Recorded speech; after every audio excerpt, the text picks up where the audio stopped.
भारत दौरे पर आए चीन के विदेश मंत्री वांग यी ने भारत की 3 बड़ी परेशानियों को दूर करने का आश्वासन दिया है। सोमवार को एस जयशंकर से मुलाकात के दौरान उन्होंने आश्वस्त किया कि चीन रेयर अर्थ मिनरल, फर्टिलाइजर और टनल बोरिंग मशीन का समाधान निकालने में भारत की मदद करेगा। सूत्रों की माने तो चीनी विदेश मंत्री वांग यी ने विदेश मंत्री डॉक्टर एस जयशंकर को आश्वासन दिया कि चीन भारत की उर्वरक, दुर्लभ मृदा और सुरंग खोदने वाली मशीनों की ज़रूरतों से जुड़ी 3 प्रमुख चिंताओं का समाधान कर देगा। इससे पहले सोमवार को विदेश मंत्री डॉक्टर एस जयशंकर ने अपने प्रारंभिक वक्तव्य में कहा था कि बातचीत में आर्थिक और व्यापारिक मुद्दे, तीर्थ यात्रा, लोगों से लोगों के बीच संपर्क, नदी डेटा साझाकरण, सीमा व्यापार, संपर्क और द्विपक्षीय आदान प्रदान शामिल होंगे। विदेश मंत्री ने इस साल जुलाई में अपनी चीन यात्रा के दौरान उठाई गई चिंताओं पर आगे चर्चा की।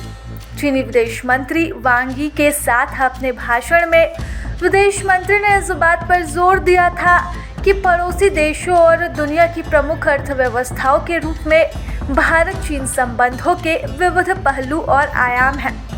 उन्होंने कहा कि इस संदर्भ में यह भी बात जरूरी है कि प्रतिबंधात्मक व्यापार उपायों और बाधाओं से बचा जाए। भारत और चीन के बीच स्थिर और रचनात्मक संबंध न केवल हमारे बल्कि पूरी दुनिया के लिए फायदेमंद है। यह पारस्परिक सम्मान, हित और संवेदनशीलता के आधार पर संबंधों को संभालने से ही संभव है। वांग यी का यह दौरा प्रधानमंत्री नरेंद्र मोदी की 31 अगस्त से सितंबर तक तियानजिन से होने वाले संघाई सहयोग संगठन शिखर सम्मेलन में भाग लेने के लिए चीन की संभावित यात्रा से ठीक पहले हो रहा है। ऐसे में यही उम्मीद की जा रही थी कि इस दौरे से कई लाभ भारत को होंगे। Today discuss with you how we take our relationship to a high level. I also want to express our gratitude for the ROK's condemnation of the terrorist attack which took place in Pahalgam on 22nd of April, and the fact that when our parliamentary delegation went to Seoul, I think they got very good meetings. You yourself made an effort to meet them. It's something which we appreciate.